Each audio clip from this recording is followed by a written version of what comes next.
For today, may video mga kabukid lang. Ngayong gabi ang ipi-flix ko na naman ang aming ulam for today. Ito ang aming ulam for today na simpleng luto ko lang siya mga kabukid lang ngayong araw, ngayong gabi. So yan, sitaw at saka itong ano na ito, gulay na ito. Tapos ayan po ang ating lamas. Iniwaiwa ko na po siya. So yan ang ating sagupang sago. Yang standang po siya mga kabukid lag. So mamaya mga kabukid lag, panuorin niyo kung paano tayo magluto sa ating kalan. So ayan, hintayin mga kabukid lag. Yan, i-flix ko ang aming ulam for today. So yan ang aking luto na simpleng luto lang.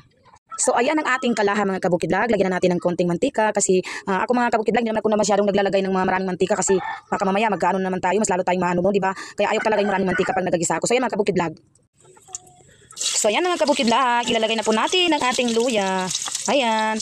Pinagpasabay-sabay ko na lang siya mga kabukidlag kasi ganun din man, di ba? Kaya pag ako ay nagluluto, sinasabay ko na lang yung mga lamas. Ayan. Ayan. Saka natin ilagay yung gulay pag ano na yung mantika, yung lamas natin. Pag medyo brown na, parang nasusunog na siya na konti. So ayan mga kabukidlag. Ganyan po ang ating luto for today. Brown na yung ating lamas, ay susunod na natin yung sitaw mga kabukid.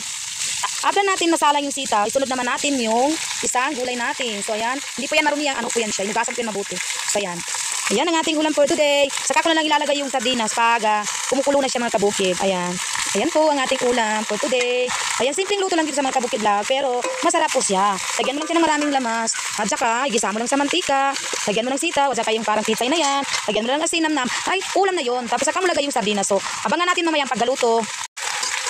I-mix-mix muna natin guys. I-mix-mix muna natin mga kabukidlag. Para yung lamas niya ay makamix-mix na rin. No? Diba? I-mix-mix mo daw sabi nila.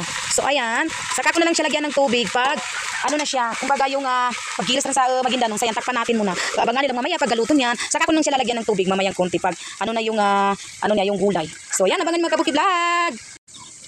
So ayan mga kabukidlag. Tanggalin na natin yung kanyang takip. Tapos, lagyan na natin ng tubig na malinis. Ayan. Konting ano lang po ang ating isasabaw dyan. Para masarap na masarap po ang ating ulam for today. So, ayan. Tapos, takpan na natin uli. Hintayin na natin kumulo hanggang sa lumambot. Lagyan na natin yung sardinas. So, ayan mga kabukid. Wait na lang natin ng konti dahil maluluto na po ang ating cooking for today. Habang hinihintay natin magulo yung maluto yung ating tubig, ay atin na naman lagyan ng kanin ang bigas ng ating kaldero. So ayan, habang naghihintay tayo na magulo yung ating gulay, ay tayo naman ay magsasalang sa ating kaldero. So ayan, okay na ito sa amin na ilang baso. Kasi mga anak ko ay minsan hindi sila kumakain ng marami ko. Ayan ang ating kaintay natin do. Takpan natin, after mamaya ay isasalang naman natin ating kaldero. Kaya hintayin natin maluto naman ang ating ulam na gulay na with sardinas naman. Dahil kumulo na mga kabukidlag, ay tanggalin na po natin ang kanyang takip. Dahil ilalagay na po natin ang ating mahiwagang isang sardinas. So ayan mga kabukidlag. O diba?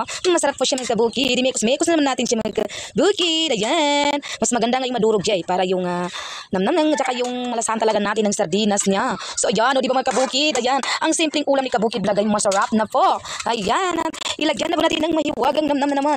Isang namnam na siya mga kabukid. Tapos lagyan naman natin ng asin. So ayan ang asin niya. Ayan, o diba? Masarap na siya mga kabukid na. Ayan. Mekos-mekos natin ulit. Tapos, after natin mamekos-mekos ulit, tatakpan naman natin yan. So, ayan. Ilang minuto na lang ay maluluto ng ating ulam for today. Takpan na natin ulit. Mamaya-maya, maluluto na po yan siya. Kaya abangan naman natin ang kanyang paggaluto.